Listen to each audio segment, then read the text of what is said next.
Bon. Tout le monde. Et venez, vous verrez à ce moment-là. Pourquoi les places places devant une présentation, et là on a un truc complètement figé. Encore aujourd'hui, bon, il ne discutez même pas de l'emplacement de ce gymnase, il ne devrait pas être là, messieurs, dames, ce gymnase. Il ne devrait pas être là. Posez-vous cette question. Tu te mets en avant. Mais bien sûr qu'il ne devrait pas être là. tout seul à dire ça. Mais oui, bon, vous êtes d'accord? Non, mais attendez. C'est super. Attendez, Nathalie, si vous le voulez bien, on va éviter le gymnase. Bon. C'est pas un gymnase. Donc pourquoi ces places de parking? Alors, ce qui était prévu initialement, c'est des places de stationnement, donc c'était obligatoire, des places de stationnement PMR à proximité de la halle des sports. Il faut que les personnes à mobilité réduite puissent stationner à côté. Bon. Pourquoi on n'a pas tout de suite mis les places de stationnement dont on a parlé? Tout simplement pour un problème de délai d'obtention du permis de construire. C'est-à-dire que le permis de construire étant en instruction, on a déjà eu donc, quelques avatars avec la commission départementale donc, de sécurité et d'accessibilité. On a déjà pris 3 mois de retard à cause. Alors, tout bêtement, ce qui est dommage, c'est pas tellement sur cette installation, sur l'installation que nous allons faire, c'est sur la cantine.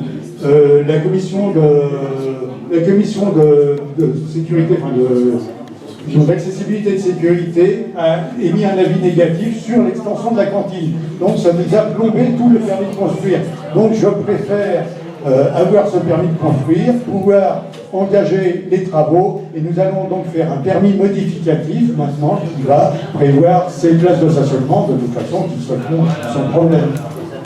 C'est pas simplement pour occulter les choses, c'est simplement un problème de délai pour ne pas rajouter 3 à 6 mois à l'instruction du permis de construire. Qui a le micro? Non, j'ai une question à poser, je n'ai pas le micro. Moi, c'est juste pour savoir, pendant les travaux, en cas de problème de soit de sûreté, de nuisance, ou même peut-être la nuit, parce qu'il peut y avoir des vols ou un truc comme ça, on a un interlocuteur pour... C'est comme toujours le maire. Voilà. Donc, même en pleine nuit, là, s'il y a des vols... Tu as mon numéro de téléphone, okay. Tu n'étais pas privé. Ah non, là, je travaille avec Philippe Nel maintenant. Tu m'appelles Philippe. Voilà, ok.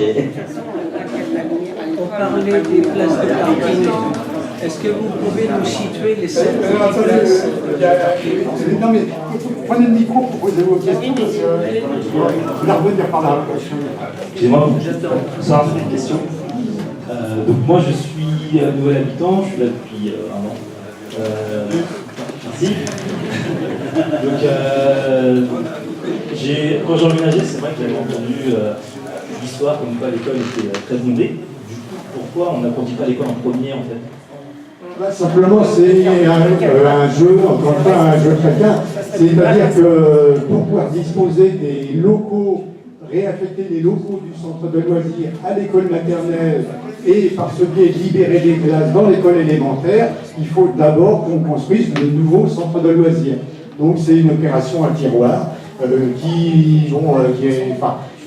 que l'on considère optimisée. Voilà, encore une fois, nous avions le foncier et bon, il faut avouer que ce sont des opérations assez lourdes à suivre, donc on ne peut pas lancer tous les chantiers en même temps non plus.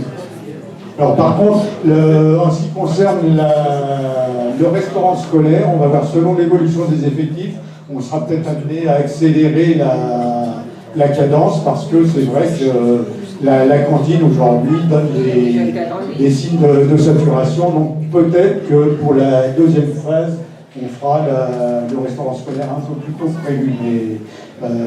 Et après, il y a la problématique des subventions. Je suis allé plancher la semaine dernière encore à Melun pour obtenir combien 400 000 euros, donc 400 000 euros de subventions. Mais aujourd'hui, les subventions, c'est assez difficile à décrocher.